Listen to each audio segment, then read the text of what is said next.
नमस्कार मंडळी, कशी आहात? तर शेवटी गुड न्यूज अशी आहे की 2024 गेला आणि 2025ची एंट्री झाली। तेव्हा इंग्रजी कॅलेंडरनुसार नवीन वर्षाच्या तुम्हा सर्वांना खूप खूप खूप शुभेच्छा। आजचा विषय 1 जानेवारी नाही आहे, आज मला आहे सुट्टी। आणि तुम्हाला माहिती आहे की मी कोकणात गेली होती, तेव्हा कोकणातून मी काहीतरी घेऊन आली होती, पण मला ते करायला वेळ मिळत नव्हता। तेव्हा आज सुट्टी आहे आणि आज मी ती रेसिपी तुमच्याबरोबर शेअर करणार आहे। बघायचे काय ते? Let's go to my kitchen.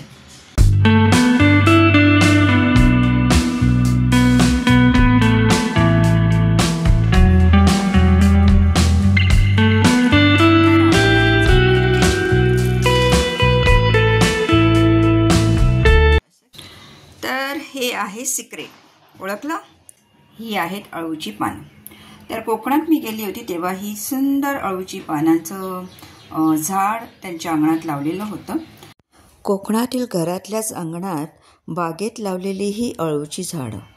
अळूचं फतफतं किंवा अळूची पातळ भाजी असंही त्याला आपण म्हणू शकतो। थोडा पानांचा रंग फिकट झालेला आहे, पण पानं अगदी टवटवीत आणि फ्रेश आहेत। आज ही रेसिपी मी माझ्या पद्धतीची तुमच्याबरोबर शेअर करते। बघा तुम्हालाही आवडते का? रेसिपी आवडल्यास चॅनलला लाईक, शेअर, कमेंट, सबस्क्राईब करायला विसरू नका। हे दांडे मी वेगळे करणार आहेत अळूच्या पानांचे, आणि हे जी पानं आहेत ह्यांना मी बारीक चिरून घेणार आहे।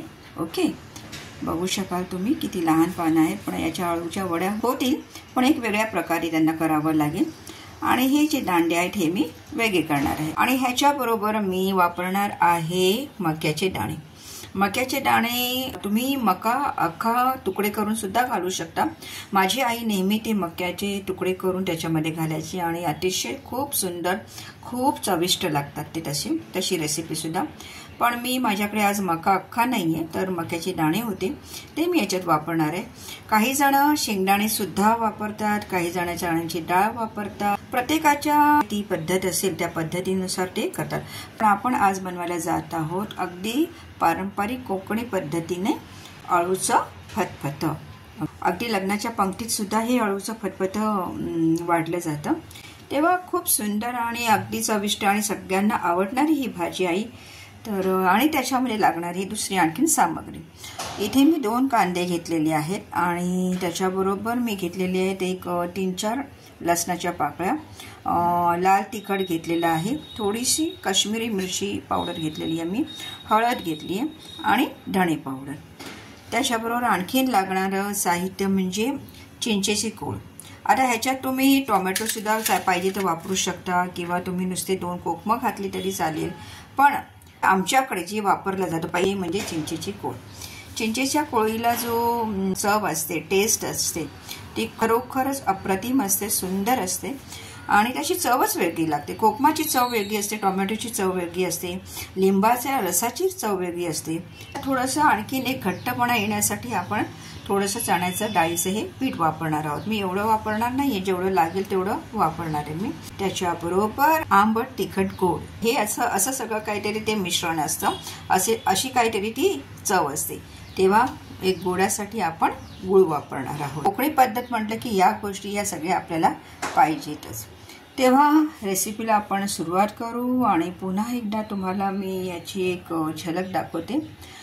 पण मंडळी, मी तुम्हाला खरंच सांगते की तुम्हाला जर अशी अळू मिळत असेल आणि तुम्हाला जर दिसले अळूचं फतफतं करून बघा, अशा पद्धतीने करून बघा। ही माझी पद्धत आहे, आम्ही या पद्धतीने करतो आणि आम्हाला खरोखर ही भाजी म्हणजे फतफतं आमच्या घरात सगळ्यांना अतिशय आवडते। अळूचं फतफतं, त्याच्याबरोबर गरम गरम वाफाळलेला भात, आहा, अगदी तुमच्याबरोबर बोलतानाच मला भूक लागली आहे। तर मंडळी, इकडे मी अळू चिरून घेतले आणि त्याचे जे दांडे होते ते सुद्धा, त्याची जी बारीक थोडीशी स्किन असते दांड्यांना ती काढायची असतात, तर ती काढून मी बारीक ती सुद्धा चिरून घेतली। अळू सुद्धा बारीक चिरून घेतलेला आहे, कांदा बारीक चिरून घेतलेला आहे। 2 कांदे होते त्याच्या जागी मी 1.5 कांदा घेतलेला आहे, कारण चिरल्यानंतर तुम्ही भाजीचं प्रमाण बघू शकता किती आहे, त्या हिशोबाने तुम्ही कांदे घेऊ शकता। कणीस मी घेतलेले। चला तर पटकन आपण कोकणी पद्धतीचं अळूचं फतफतं करूया। सो मंडळी, कुकर गरम झालेला आहे, याच्यात मी आता थोडं तेल घालणार आहे. तेल चांगलं गरम झाले. आता आपण याच्यात कांदा घालू. कांदा थोडासा ट्रान्सपरंट सॉफ्ट होण्यासाठी थोडंसं मीठ घालूया आपण.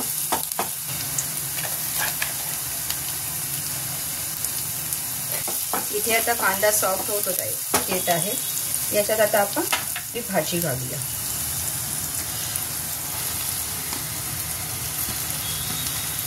गॅस मी थोडासा बारीकच ठेवलेला आहे. कांदा आणि भाजी आता एकजीव झाल्यानंतर ते थोडंसं अगदी हलक्या हाताने परतून घ्यायचं. ते झाल्यानंतर आपण कणसाचे जे दाणे आहेत, दाणे आपण थोडेसे घालणार आहोत.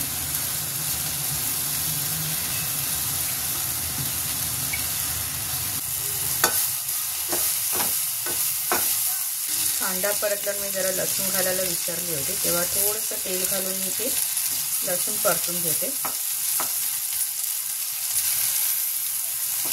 थोडंसं हलका रंग लाल रंग झाला की आपण त्याच्यामध्ये मिक्स करू शकतो.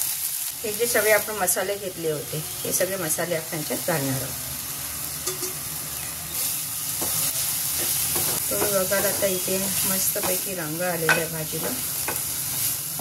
याच्यात मी आता जे डाळीचं पीठ सांगितलं होतं, हे मी थोडंसं पाण्यामध्ये मिक्स करून थोडंसं पीठ त्याच्यात घ्यायचं आहे आणि ते पाण्यात मिक्स करायचं आहे. तुम्ही बघू शकाल मी थोडंसं पाणी घालून याच्या गुठळ्या होता कामा नये म्हणून त्याला थोडंसं चांगलं फेटून घ्यायचं. बेसनचं चांगलं मस्तपैकी फेटून घेतल्यानंतर त्याला आपण याच्यात मिक्स करणार आहोत. आता याच्यात थोडंसं पाणी मिक्स करूया.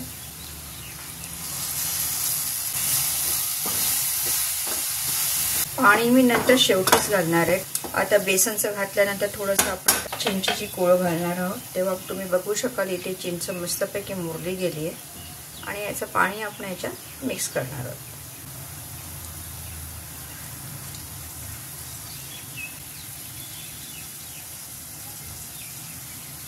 आता चिंचेची कोळ घातल्यानंतर थोडासा रंग याचा बदलतो.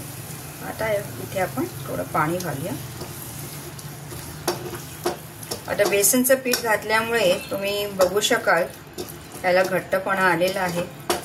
तेव्हा किती घट्ट पाहिजे त्या हिशोबाने तुम्ही पाणी घालून याला पातळ करू शकता. मस्त रंग आलाय. चिंचेचा आणि बेसनाचा रंग एक झाल्यानंतर भाजीचा रंग थोडासा बदलतो. हे कसं की बेसन घातले त्याच्यामुळे कसं सारखं आपण पिठलं बनवताना सुद्धा तुम्ही बघितलं असेल की आटलं जातं. हे तसंच आहे.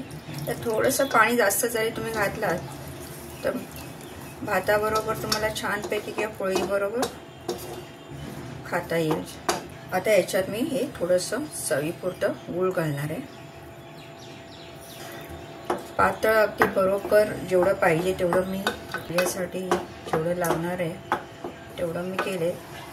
अगदी तुम्ही पातळ पाण्यासारखी सुद्धा तुम्हाला करायची असेल तर तसंही तुम्ही करू शकता, पण मला थोडंसं घट्ट आम्हाला आवडतं म्हणून मी थोडंसं हे घट्टच करणार आहे.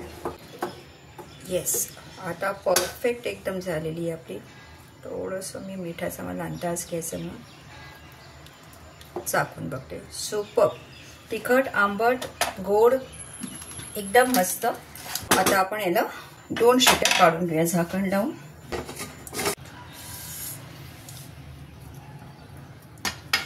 कुकर गार झालंय आपलं. बघूया आपण आता आपली अळूचं फटफट कसं झालंय.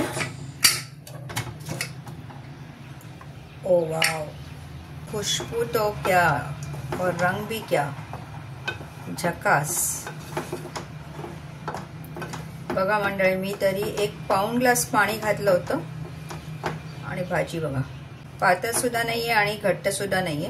खरंच खूपच छान, खूप म्हणजे खूपच छान. मस्त वास येतो भाजीचा. तेव्हा बघू शकाल खूप छान भाजी झालेली. आपलं अळूचं फतफत मस्तच झालंय. तुम्हीही करा आणि रेसिपी जर आवडली असेल तर लाईक करा, शेअर करा, कमेंट करा आणि चॅनलला सबस्क्राईब करायला विसरू नका. नवीन वर्षाच्या पुन्हा एकदा तुम्हा सर्वांना खूप खूप शुभेच्छा. बुधवार असल्यामुळे आज मी फिश थोडीशी मागवली होती. फिशवाल्याकडे छान मस्त मांदेळी होत्या, तर मी मांदेळी मागवली होती.